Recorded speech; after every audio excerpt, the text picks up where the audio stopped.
All right, All so right, we so are we are live with live with our our MBC MBC webinar webinar. series with survivingbreastcancer.org. And when we started this webinar series, we made a commitment to all of you and internally that we would talk about the things that nobody else was talking about.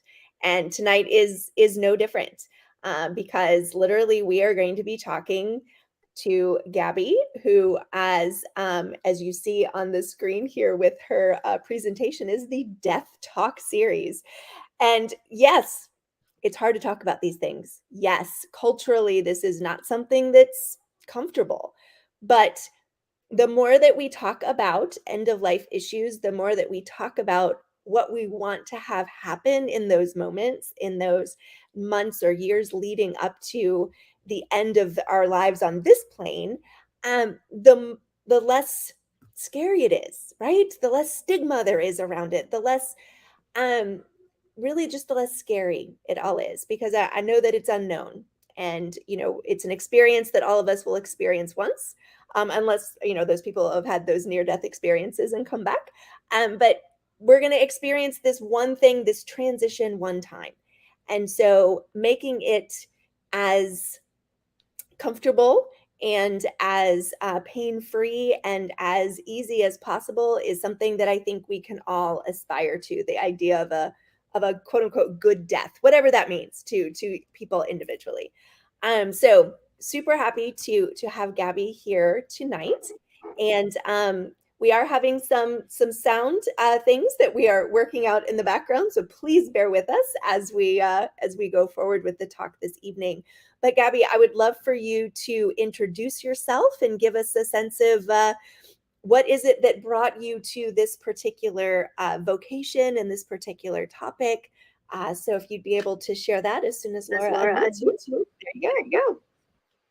Good evening, everyone. Thank you so much for having me tonight. I feel honored and really inspired by you. I've been listening to all your webinars and podcast episodes, and it's a beautiful community to see you moving through something life-changing, but finding community is just really inspiring. So thank you so much. I am Brazilian. Now I live in Miami, Florida. And I was raised in a fundamentalist religion. The main core of this religion was saying that we are born sinners, none of this reality matters, and when we die, if we behave well, we may have a chance in paradise. Growing up in that environment and belief system created a lot of questions within me. I wanted to understand, why am I here then? And what is life worth for if all that I'm doing is waiting to maybe go to paradise once I'm dead? Through a lot of studies, I found healing and found comfort. I wouldn't say I found answers, because I feel sometimes that the more we study, the more we find questions and answers, and it's just beautiful because it is expansion of the mind. And through those studies, I learned about being a birth doula. So I am also a birth doula. I learned about Tantra, which is, it comes from India, but basically explains the word in a complete different way. Tantra says that we can only evolve as a human, as a soul, through experiences with our physical body. So our experiences are sacred and they should be honored. And that completely changed my mind, and I'm very grateful. Right after that, I learned about becoming a death doula, and I totally embraced it. And it's been a beautiful journey because, like you said, it is a subject that not a lot of people are comfortable talking about. I went to Hawaii to study about birth and death. And when I was studying about death, I realized that I know almost nothing about it. And that's how the Death Talk was born. Because I said, if I know nothing about this and I am so grateful to access this knowledge, I need to make the best that I can in life to help others to live a conscious life and a conscious death. Because people die the same way that they live. So once we live a conscious life, this moment of death can be enlightenment. This is just the way I see it. That's It's beautiful. beautiful. Jackie. I think I remember that the definition of doula is basically helper, like somebody who comes alongside. Is that the definition that you would give of a death doula, somebody who's coming alongside you as you're making this transition? Yeah, so the doula is a non-medical person that is supporting people through rites of passage such as birth and death. And you mentioned that it is the unknown. Birth and death are a portal into the unknown. And the doula's role is to provide, what I really love is to provide quality information, because I truly believe that fear is when we have something in the darkness. So through quality information, we can bring it to light. We can see that is perhaps not as scary as we think it is. I believe that birth and death, for example, are normal human experiences. We are all born, we all die, we don't know when. So what do we do with the life that's given? So the doula is here to provide quality information. Something that was groundbreaking for me when I was studying death in Hawaii was learning about home funeral. My family is middle class. One of the questions that I always had was like, can I afford to die? It's And expensive. It Expensive. is expensive. Expensive. it is expensive. And when you are going through that, it's a lot of stress. When someone leaves and the family has to make choices last minute, they want to make sure that you have the best experience. And when I learned, well, you can have a home funeral and that can be just as beautiful, perhaps even more profound. So the doula is here to teach you that home funeral is an option. A green burial nowadays, we are not just concerned with our life and death, but what is the planet that we are living for the next generations? What is our legacy? So the doula can teach you about your options, the importance of talking about last wishes. The doula also provides companionship. And I like to say there is a person called Ram Dass who used to do Dharma talks. And he always talked about holding space as a loving awareness. So when you look at a tree, you just love the tree. You don't try to change it. And it's the same with with our beloved ones. Holding space, companionship is just witnessing someone and the light that comes out of them without trying to fix, without taking away their power. So the doula is here to hold your hand and empower you through these transitions that can sometimes feel isolating because there's so much guilt and shame. Yeah. The doula is also holistically holding space for anything that's emotional, mental, physical, if you need physical help. And lastly, I like to say spiritual, not necessarily religious, because the doula is here to support you, non-judgmental help. So I can work with anyone from any walks of life, respecting where they're coming from. Maybe they want to have a religious experience or not. My role here is just to make sure that we honor your life and your wishes.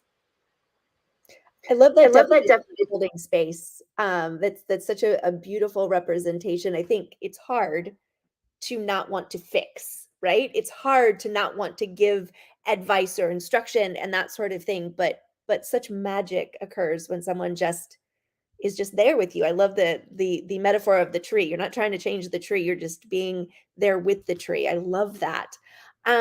So let's maybe turn to we've got a slide deck here. You've got some of the different offerings that you have specifically. So I'd love for you to talk through that next, if you would. Absolutely. So if we can go to the next, yes. But as I was sharing, the Deaf Talk was born from my wish to share all the wisdom that I gained. And my question was, how can we embrace the fact that death is coming? It doesn't matter where you come from, how much money you have in your bank account, all the papers hanging on your wall. Sometimes death comes from the back, we have no control. Something that we used to say at my training is, hi, my name is Gabby, I'll die and I don't know when. Your name is Abigail, you die and I don't know when. So we bring it to light. And when I decided to create the talks, the intention was to have specific themes so we can go deeper into each theme, bring them to light. At the same time that I am talking, I invite whoever is participating to talk and share about their experiences.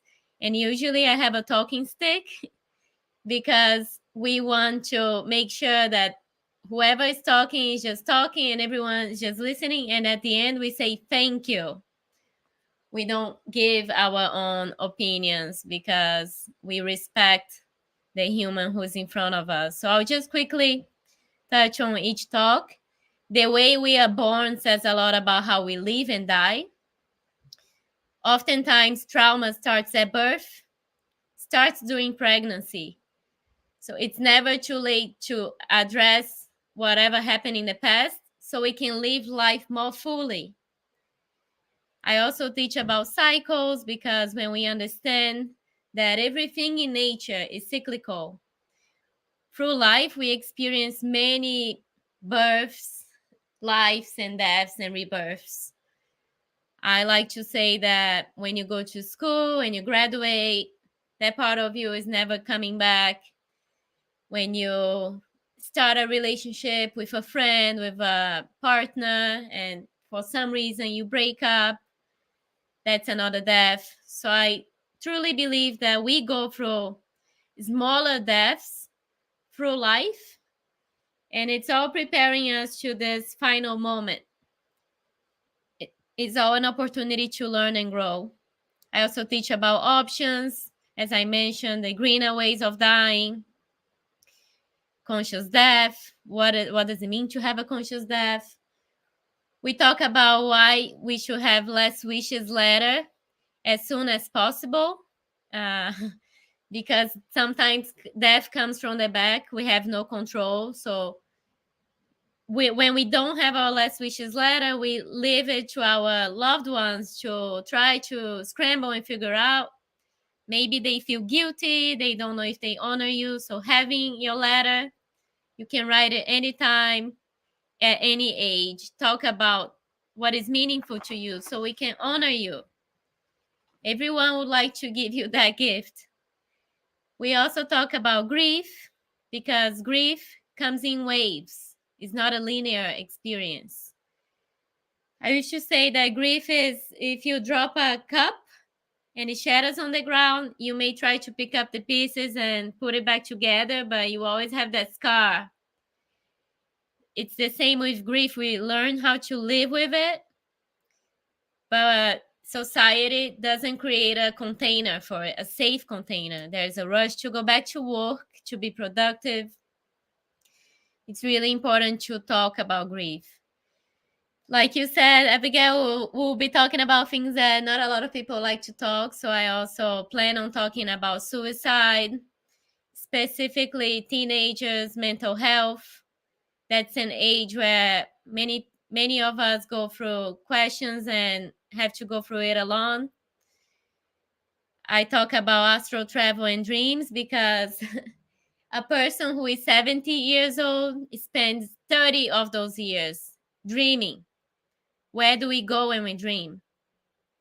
So it's important to understand that the dream, when you wake up, you live, and then you go to sleep, you have a next opportunity to be born again tomorrow.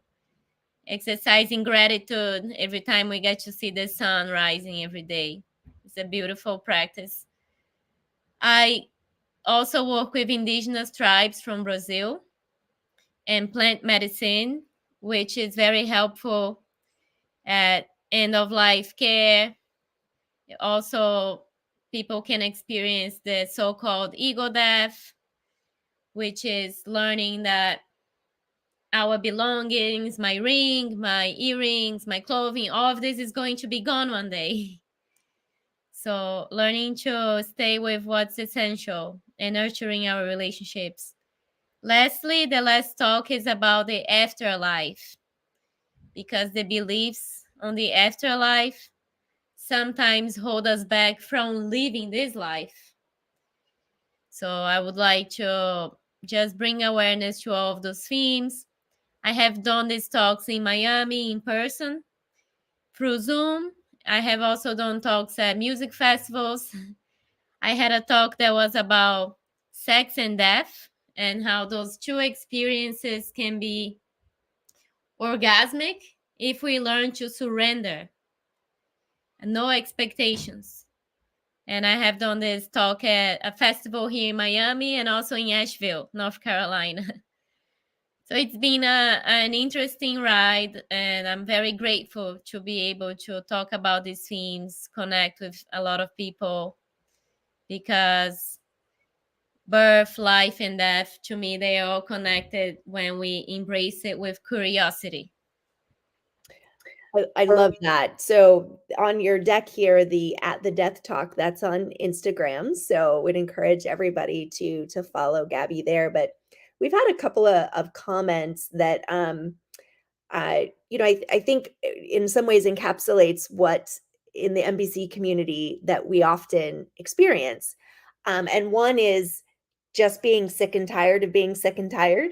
And there's a lot of that that happens because we are on medication for life and for as long as the medication keeps us alive. And so it's hard because we're feeling that drain on our energy.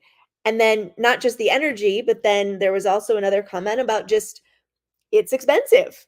And you alluded to this a little bit, just the traditional ways in the US anyway of and I can just give my personal experience. My father-in-law passed away last year. And even though we had prepaid and made some arrangements in advance, it was a whole lot more expensive than we had expected. So it sounds to me, Gabby, like what you're saying, that a lot of these questions or a lot of this exploration of what happens is something that a death doula can really help with.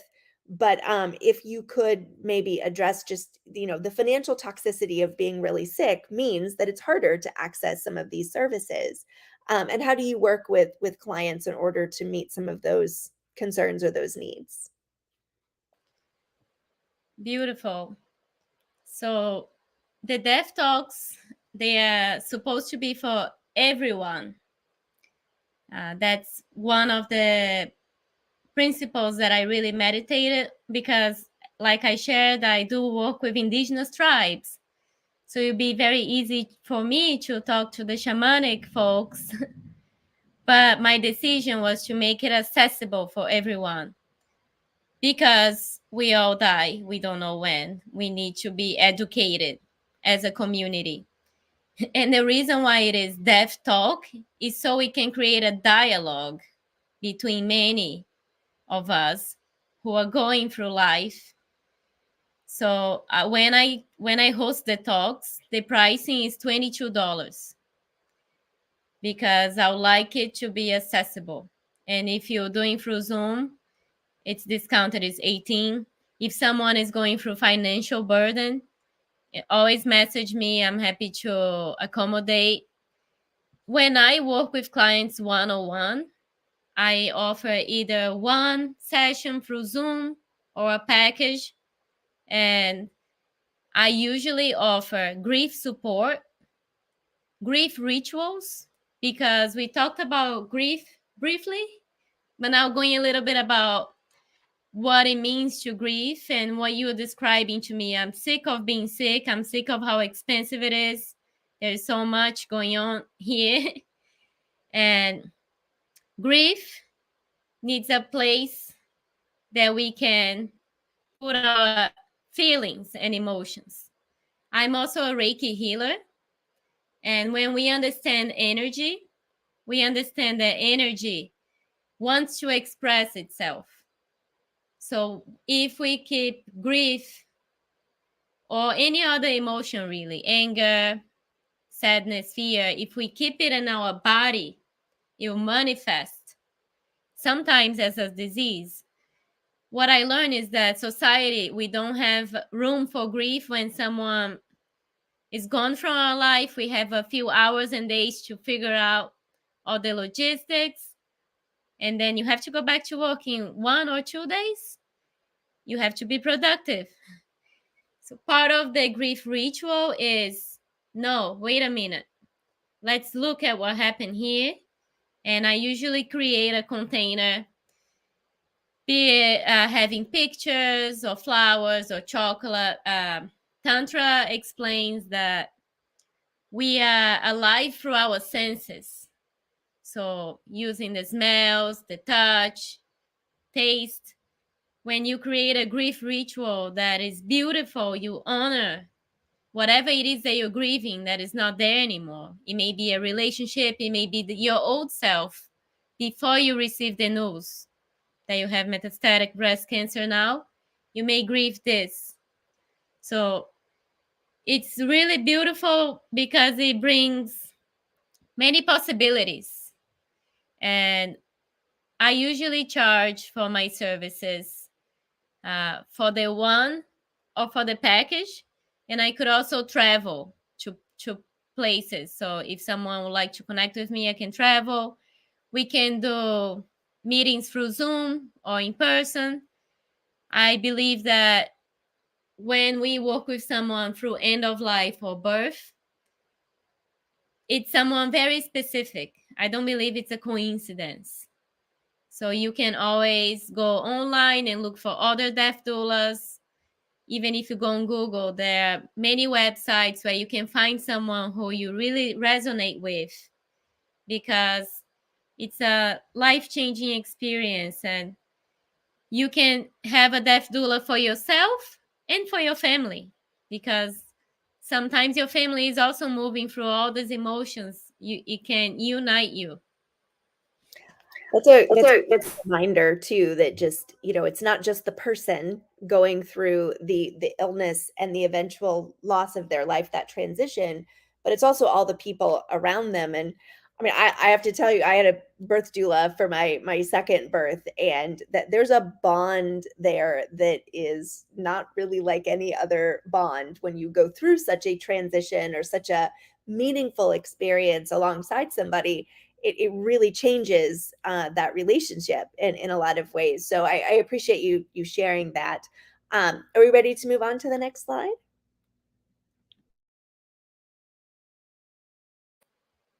Yeah, so now I would like to touch on fear, because if we all die, why are we not talking about it?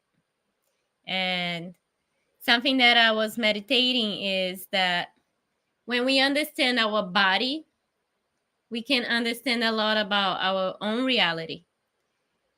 The nervous system cannot differentiate between real threat and the fear that's on your mind.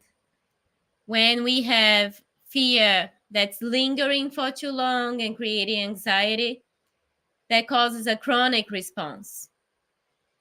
And the nervous system nowadays, we talk a lot about fight or flight and shutdown. So we literally create chemical reactions. Cortisol levels go up, adrenaline. And as I said, when we talk, we bring it to light. You're like, wait a minute, there are other ways of doing this. It's not as scary as it seems. The Tibetans, for example, when they experience death of someone from their community, they do it in a complete different way. Instead of quickly removing the body, they sit with the body for about 3 days, and they are celebrating the life that was lived, and they are encouraging. If you believe in spiritual, if you believe in a soul, they encourage the soul to move on. They say, thank you so much for coming here. Now you are free to go. Please move on. When I learn about all these teachings, it makes me reflect that the way that we do it here is very different. But we don't really talk about it. So how will we know that there is something different if we don't talk about it?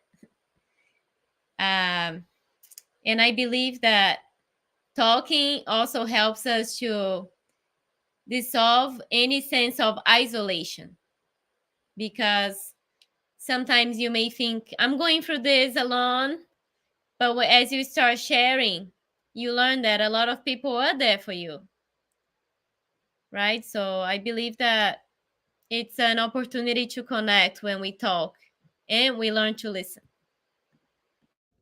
That's beautiful. And as you were talking, I'm thinking, obviously, pulling in kind of the concepts from, AA and NA, right? Those 12 steps of as people are recovering from these things that have power over them, the very first step is always to acknowledge that it's there, to identify and to say this is the reality of the situation. As you said, we're all going to go through this transition. So important to take some of that, the sting or the power away from something that can be really scary by doing this in community. Such an important thing. So thank you for sharing that. Are we ready to move on? This is a reminder that we have forgotten what is normal. Birth and death are normal human experiences. As I mentioned, the Tibetans, they do it in a different way. I also talked about home funeral. Our ancestors used to give birth at home, used to die at home. Now, sometimes giving birth becomes a medical emergency when it shouldn't really be a medical emergency unless it really needs to be. And if I ask you, maybe I'll ask you now, Abigail, how would you like to die? Where do you see yourself? Where would you like to be? So that's something that I've talked a lot about with my husband, because certainly from my own perspective, looking at myself, I would like to do that in my home, surrounded by my family and my things and my cat, and the things that make me feel comfortable. Um, but one of the real things that we have discussed is I have young kids, and would it be traumatic for them to experience that kind of in their space or in their home? And so it's an ongoing conversation with my husband and I, as far as what is really going to be the best thing for our entire family. But as a caveat to that, I would say that I think it also depends on if we're able to ensure that my death would be comfortable, right? And I know that there are hospice organizations that's their whole role is to keep people comfortable as they transition. But because it is such a it's a complicated thing, and so I think there's always that fear. Well, what if something happens that's scary? What if there's something that happens that is traumatizing for my kids? So it's an ongoing conversation, but my gut and my initial response is where I feel comfortable, where I'm at home, where I've got my things around me and my comfortable bed and my nest of pillows. Beautiful. Thank you so much. I love that you express your being mindful about your kids, because they are the next generation. We want to make sure that we live it in a better way for them. So thank you for being a great mother. And some people, for example, say they would like to die when they're sleeping. So it's just like, let's just skip this whole part. I'll just go to sleep. And what I try to explain is that death is similar to giving birth. So it's a whole process when you are near death. Usually, you have a few signals that death is coming, a few months prior, and then weeks, days and the day off, when the soul is detaching from the body. One of the normal parts of it is that the person will stop eating meat and solids, because what keeps us here is when we eat, it's the fuel to this body. So as we are preparing to detach, we stop eating. That is natural. And then it's up to you, for example, to discuss your last wishes and say, would I like to receive artificial nutrition? Would I like to respect what's happening with my body? That's why these conversations are so needed. Do you understand now? Because these moments will come, and then the person stops drinking water, and then they lose their digestive fire. They start losing sight. They start sleeping longer and spending longer in the dream world rather than here. And lastly, it's the last breath. So as you can tell, it's a whole process, and it's similar to birth. Now we have death. And although it's not a comfortable reality, it is a universal law, impermanence. It puts us in touch with having no control, and sometimes fear comes up. Dying shouldn't be painful. Dying should not be painful. Like you said, we have amazing ways to manage the pain that comes from the disease. I think this is important to mention. Yes. It's not the death that's hurting, it's the Yeah. disease. So we have amazing technology. I said I am a Reiki master, but I believe in integrative medicine. We can use energy healing, whatever is needed, so we can honor each person's process, because we are individuals. So there is not, I cannot say it's like making a cake. There's only one way to go through this. Yeah. But all of this to say is that even though a lot of people like to die in nature or at home with their families, many are dying in hospitals with 2 or 3 people. Some of the family cannot even come in the room. I work also with birth, and I'm about to go to Seattle next week for a birth. And I was asking the mom who can be in the room. She said apparently only 1 or 2 people. And there are so many who want to be there to celebrate this baby. And these experiences, they cause an impact not only on the baby, but on the family. And it's the same on those who are leaving us. If you're in a hospital, you're not even allowed to be around your loved one. That creates some pain. So the more we normalize these conversations and reflect on other possibilities, we can create these possibilities, but we have to connect with it first, expand our mind to many different possibilities. I wanted to point out too that we've had a couple of comments about, I need to fill out my advance directives, right? So there are some legal documents that come into play when we're thinking about these end of life decisions, right? Or expressing our wishes in advance so that our loved ones know what we want to have happen. But I wanted to point out that typically advance directives will only cover things like when you don't want to have them, give you artificial fluids or nutrition, or you don't want to be on a respirator that's keeping you breathing. Those advanced directives are typically about the medical stuff. When you may not be able to communicate those things to your loved ones or to your medical team. But I wanted to point out that there are some other lovely resources. The first one that comes to mind is the 5 Wishes document. And that is something that anybody can download online. Also, somebody just talked about their POLST form, with that POLST. I always forget what the acronym stands for. Now, that is something that isn't available in all states. Some states have those, and they are instructions, say, to the paramedics, like if you have to call 911 or something like that. But the lovely thing I like about the 5 wishes is that it really looks more, I think, holistically, about all the things that, do you want music? Do you want incense? Do you want, all the different, your special fluffy blanket or like your special socks? I think it's really important to think very mindfully and carefully about those things. And a document like the 5 wishes or working with someone like Gabby can help remind you that it's not just about, am I getting a shot or am I getting an IV? It's also about how you want to surround yourself. What if those are people, if those are things, if that's your furry caregiver, your cat or your dog or your horse or whoever. It's important to think about those things too. So, Gabby, I saw that you grabbed something. Would you like to share a resource with us?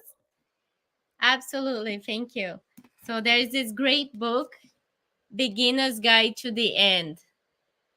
It's by BJ Miller, MD, and Shoshana Berger. I cannot recommend this enough. It's very easy to read, and it talks about anything that you can imagine. Lastly, there is this also I'm dead, now what?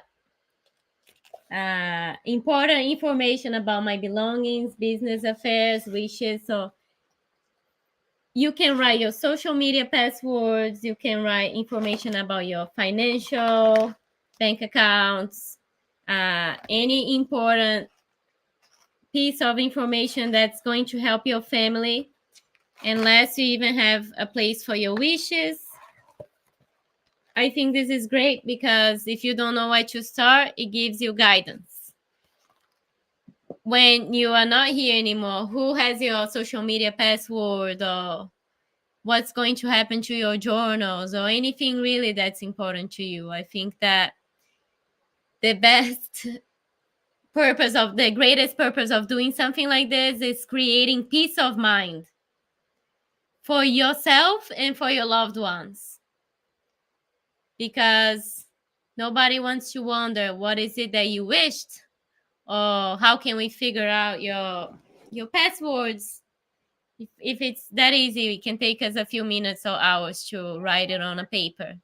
That's such a great reminder. I talked about my father-in-law who passed away last year, and he was a medical doctor, and he literally, it, you know, where his generation, where he was from Jamaica and all of that, but he had it in his mind that if we talked about these wishes, if we talked about what we were to do, that equaled it was going to happen in his mind.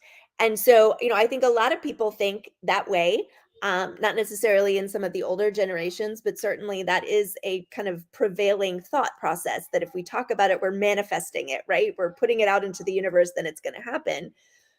At the same time, then as my husband and his 3 siblings were trying to figure out, what service he wanted, what he should wear, those really practical things, we didn't have his guidance for what he would have wanted. And I think that the way that I've looked at some of these discussions or some of these, providing some of this information in advance, that it is a way to show love, to show caring, to show compassion to those that who are left behind, so that they're not having to wonder and worry, did we do it right? Did we do the thing that our loved one would have wanted?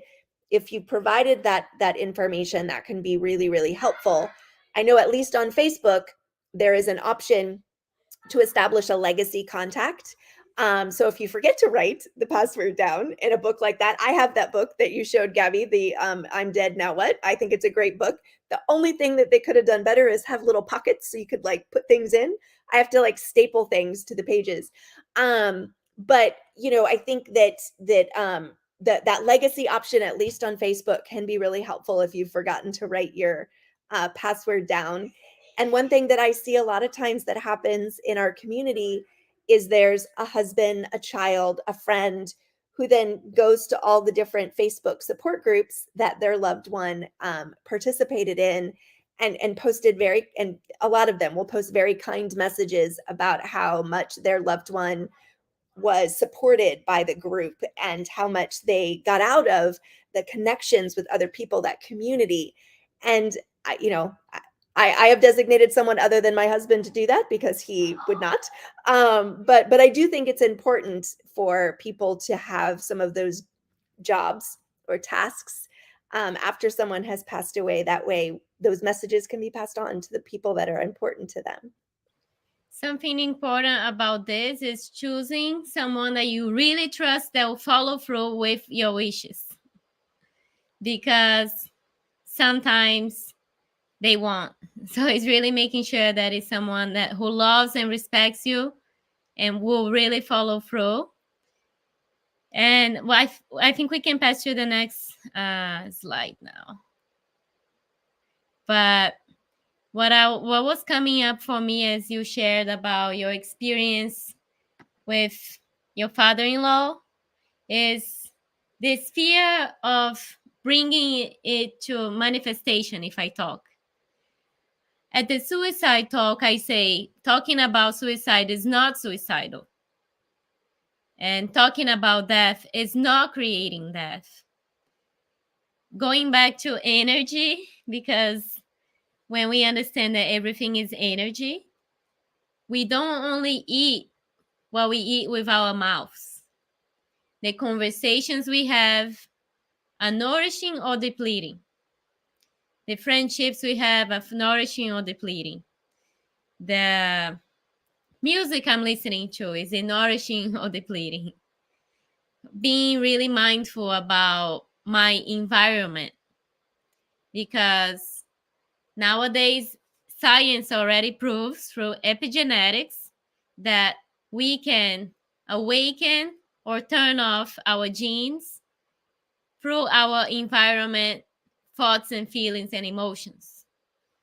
So I believe that it's all about how we frame it. If I have a conversation about this to bring it to light, I may experience life more fully because I am more mindful about my environment, about my relationships. I am not wasting my vital energy, wasting mental energy thinking about something that is not bringing me life, that is not nourishing me. And thoughts, feelings, emotions, they shape our physical body, they shape a lot of what we experience. So investing time on having these nourishing conversations can be life-giving rather than manifesting death. Because when we dissolve fear, we get out of the fight or flight experience that we talked about, or shutting down.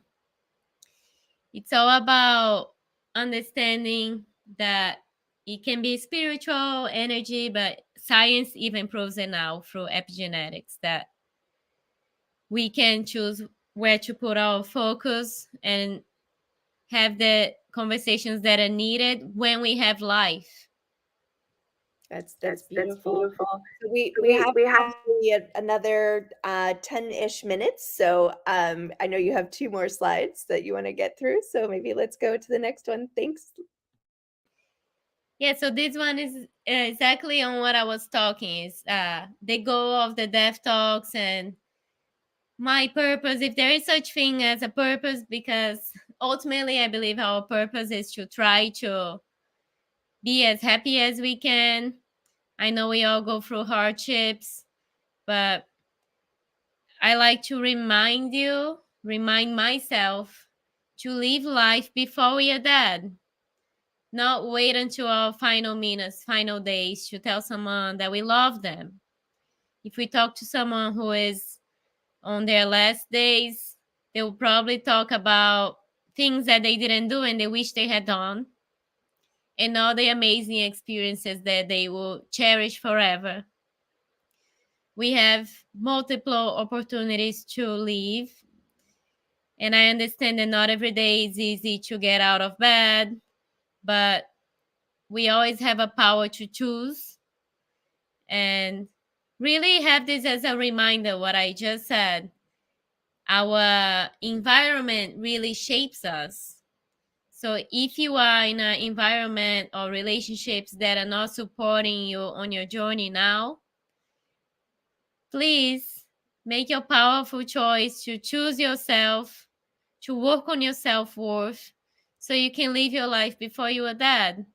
So there are no regrets. There are no rocks left unturned. And you can have an ecstatic death, an ecstatic life.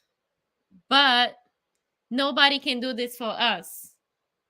So that brings us to self-accountability, is seeing life as the beautiful place that it is. And then we can go towards the last one. That was the last one. Um, when I was meditating about connecting with you all, what really came as a last thought is that even though grief is a unique experience, we do not have to go through it alone. So even though each one of you are going through is your unique experience, I am so honored to be here now. And I find it so beautiful to have community, because life is about how much we loved. All the accomplishments, the money on the bank account, nobody is going to remember that. They will remember the time that they baked a cake with you, or that you went on this amazing hike together, that you had an amazing time at the beach. Those are the memories we'll carry with ourselves, and that people have from us. So we don't have to go through this alone. If you are alone now, you know me. I know you are in this community, so I hope that you're not alone. But you can always reach out to me. I'm happy to be a loving awareness to each one of you. And I see you in all your strength. Thank you so much.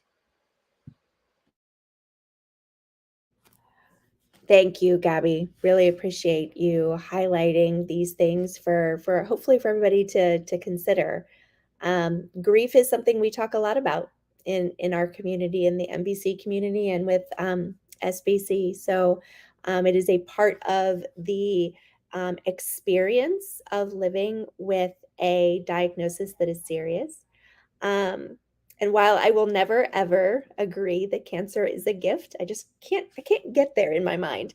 But we have been given the gift of knowledge. We've been given the gift of knowing that our timeline is perhaps shorter than we would have hoped.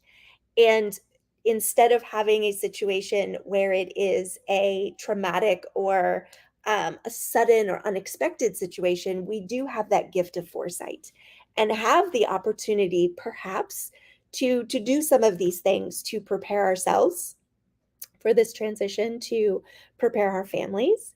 And in watching my various grandparents pass away, as well as my father-in-law, the times that the various individuals worked to prepare, not just from a legal perspective, but also to prepare the family for what was happening by talking about their wishes, by talking about their experiences during their lives. Those are things that I treasure. And it was somewhat, not that the grieving process is ever easy, but it was easier for the family when the person who was transitioning put in some of this work ahead of time. So anyway, would just encourage everybody to consider that. There are a couple of different resources I would like to suggest to all of you as well. Jennifer O'Brien has been on this series previously. She wrote a book called The Hospice Doctor's Widow, and it was her artwork and her journal in the time that her husband was in hospice himself. He was a hospice doctor, and then he was in hospice himself. And so I recommend that to anybody who's starting to consider these conversations, especially if you have a loved one who is declining and you are a caregiver or you are present for some of those transitions that Gabby talked about as the body begins to stop working in the same way as it does the physical body. The same way as it works when we're more active and that sort of thing. So I recommend that book, and I think that it is really helpful. She also does a lot of speaking and has a great newsletter, so would definitely throw that out there as well. Kelly Grosslegs is somebody else, a grief therapist, who has worked quite a bit with the cancer community. And she can be found on Facebook as Conversations with Kelly. I cannot say that I have ever not really appreciated her posts as she talks about grief and she talks about the experiences within grief, as well as this context of having been diagnosed with something very, very serious. I hear that her second book is going to be coming out soon, but her first book is called A Comforted Heart. And it is just a beautiful, beautiful collection of stories and things that she's learned as a grief therapist. But that the new book's coming out soon, which I hear will also be just as excellent. So I just wanted to throw those other resources out there for everybody. And again, thank you so much, Gabby, for being here and talking through these things. I wanted to acknowledge also that some of what Gabby, as far as the spirituality, as far as some of this energy stuff, even the tantric traditions that she talked about, it can be a little out there or feel a little out there for some of us who are kind of grounded in reality, some of us who are, right brain, not left brain thinkers and all of that. So I realize that some of that can feel a little woo-woo. It can feel a little like it's not tangible. I can't put my hands on what we're talking about. But I've also learned through these 6 years that I've been living with metastatic breast cancer that there's so much that we can't explain. We are mind, body, and spirit as people. And yes, the tangible, the here and now, the body, the things that we can touch and feel, those are important. But it's also important to acknowledge that there's this unknown. Gabby talked about that so eloquently, that in the moments of birth and in the moments of death and the moments leading up to those transitions, there are things that we can't understand. People talk to people who have already passed on. People, talk about getting up and going on a journey as their bodies are breaking down. So there's something that's happening in the mind and in the spirit that we can't put our fingers on. That isn't so tangible and it's very subjective. And so, yes, this is a very stretching concept for me. I just want to acknowledge that because it's hard to wrap our heads around these things. But my encouragement to all of you is to be open to understanding that there is an unknown, that there's things that our doctors can't explain, that we can't explain. Quite frankly, a pastor or a priest couldn't explain either. And that's because this is just the unknown. And so embracing that idea, understanding that concept is there, can help a lot towards accepting that we can't have control. As much as I'm pretty high on the control scale, want to have control of these things, but there really is so much that's out of our control. And so having somebody like a death doula, having people like within the hospice organizations who provide that spiritual support, who provide that come alongside you to help you see that this is more than just a physical experience, that there is a spiritual, there's mental and emotional, there's so many different aspects to this experience that we're all going to experience once. So just wanted to throw that out there because as Gabby is talking, and I love hearing her perspective, there are things that are just like, I don't know that I'm okay with that, because we're all experiencing something like this for the first time. So anyway, just wanted to throw that out there as we close. Gabby, did you want to say something else? I'm sorry, I might have cut you off. No worries. I just want to say two things that are coming up as we finish. The first one is in the energy healing is said that we have our physical body that we can touch clearly, but you cannot touch your thoughts, feelings, emotions. Right. So those are called subtle bodies. We have our astral body. That's why I mentioned the dreams, because when you are in the dreams, you're clearly not in this physical reality. We know that for sure. More than that, I don't have too many answers. I think we all come to the conclusions that resonate the most. I believe that there are many different ways to go through life, and there is not one right or wrong. But part of the healing is understanding that sometimes our thoughts, feelings, emotions, they get very cloudy. And we are distracted. So sometimes our body screams. It's like, now stop, pause, look at me. There's something going on here that you're not looking. And sometimes the opportunity to stop, pause, is the beginning of your healing. And it may be the healing of your physical body, of your spiritual body, of your emotions. It may be whatever it needs to be for each individual. But it's just, this is the energetic perspective. And like you said, it may be very different from what most are used to.